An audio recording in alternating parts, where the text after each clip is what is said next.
not, right? This is a similar thing with voting. Your vote, you need to pretend like your vote is the deciding factor in the election, right? Whenever you do something, whenever you live, you need to not live as though you are a metric. You are important. We often just relegate ourselves to being the background of so many different stories, so many different events, whenever living your life so passively, living your life without any sense of responsibility, it absolutely defunds other people, because there are people that suffer from this. There are people that suffer from health insurance scamming people and not paying for them. Health insurance and health debt is currently the number one cause for debt in America. People lose their lives literally over this every single day. And whenever you just willingly write yourself off and take zero accountability for your actions and for how you live your life for other people, it's sad to see, because it tends to be the people that are most empowered to cause change. It's not like it was just some nobody that was recommending me read Rich Dad, Poor Dad. It was people that were incredibly smart, right? Incredibly capable people that just don't see themselves as needing to be anything more. It's sad to see, especially sad to see how common it has become, but it is important to keep that sense of accountability.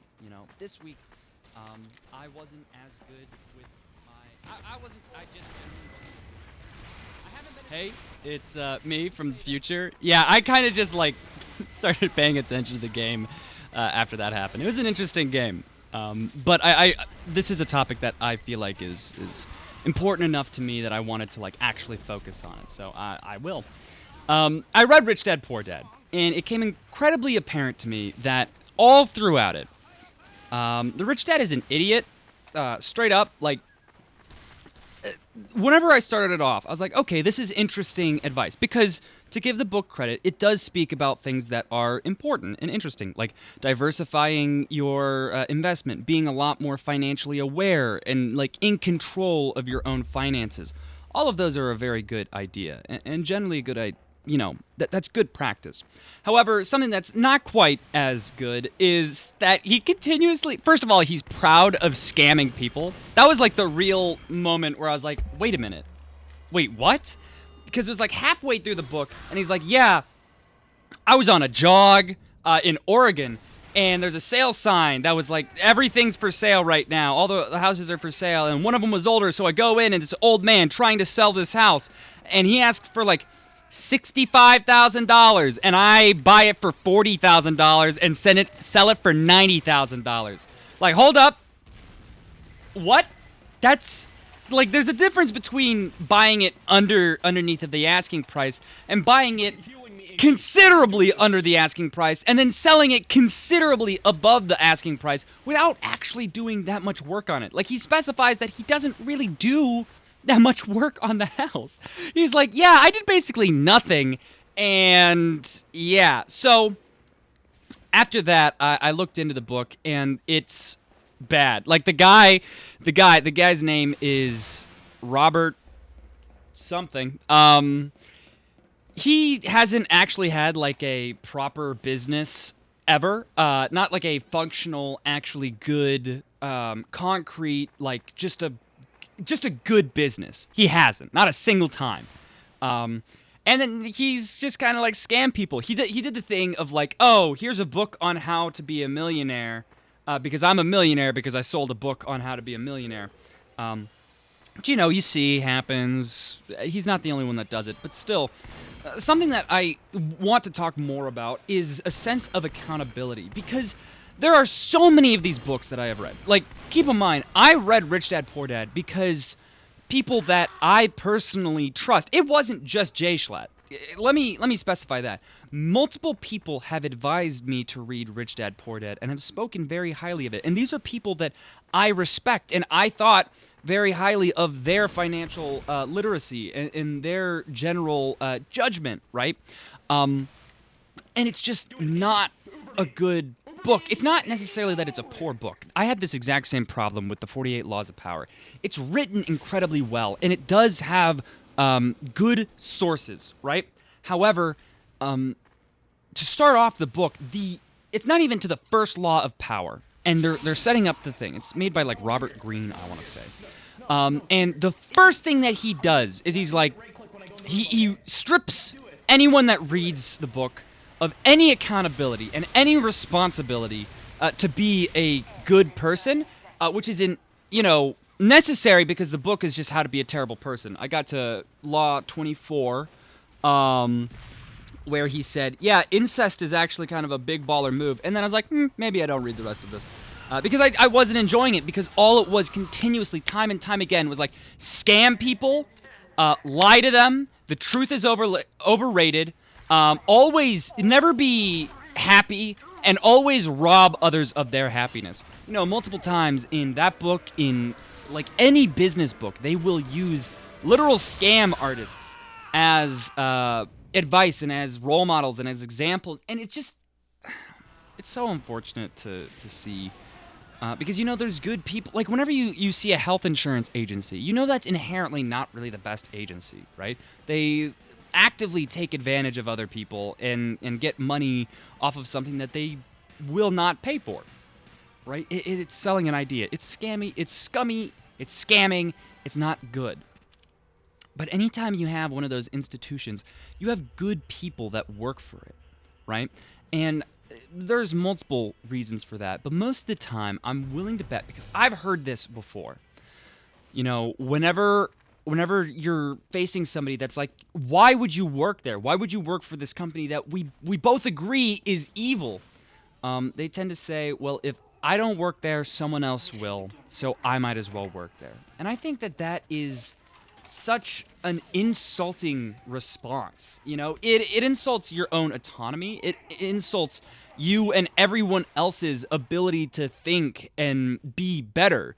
It completely relegates you to just being a number, just being something that somebody else thinks of you, right? Which is fine. Like, I understand why it happens.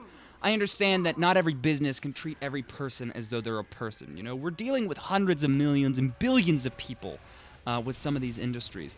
But that dehumanizing should never be on your shoulders, right? Because whenever you do that, it is genuinely dehumanizing, right? It's not just whenever a company does it. Whenever you are making these decisions, those are your decisions that you're making, right? It's like if in my day-to-day life, it's kind of, I guess a good example is procrastinating on morality, because it's like, well, there is this really difficult thing that I have to look at, right? But like, it's not really my deal. It's not really my responsibility. It's not really me that has to focus on it or worry about it or anything like that. Because, it's going to happen one way or another. No, you are the deciding factor. You have to treat it as though you are the deciding factor. And even if you are not, right? This is a similar thing with voting. Your vote, you need to pretend like your vote is the deciding factor in the election, right? Whenever you do something, whenever you live, you need to not live as though you are a metric. You are important. We often just relegate ourselves to being the background of so many different stories, so many different events, whenever living your life so passively, living your life without any sense of responsibility, it absolutely defunds other people, because there are people that suffer from this. There are people that suffer from health insurance scamming people and not paying for them. Health insurance and health debt is currently the number one cause for debt in America. People lose their lives literally over this every single day. And whenever you just willingly write yourself off and take zero accountability for your actions and for how you live your life for other people, it's sad to see, because it tends to be the people that are most empowered to cause change. It's not like it was just some nobody that was recommending me read Rich Dad, Poor Dad. It was people that were incredibly smart, right? Incredibly capable people that just don't see themselves as needing to be anything more. It's sad to see, especially sad to see how common it has become, you know?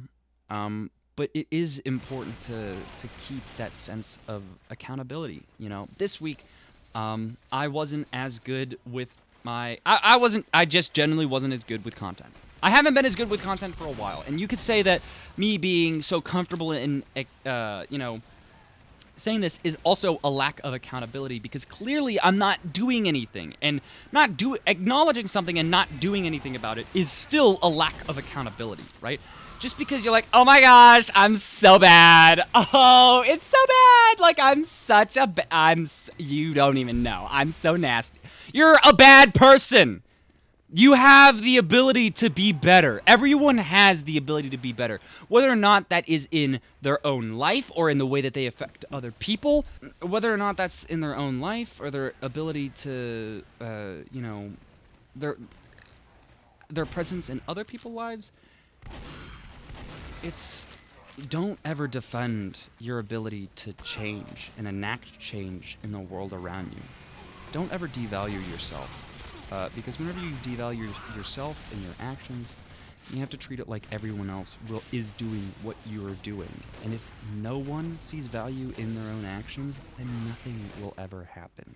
Things will get worse. Things have gotten worse because people didn't take accountability for who they are and what they do. I genuinely believe that.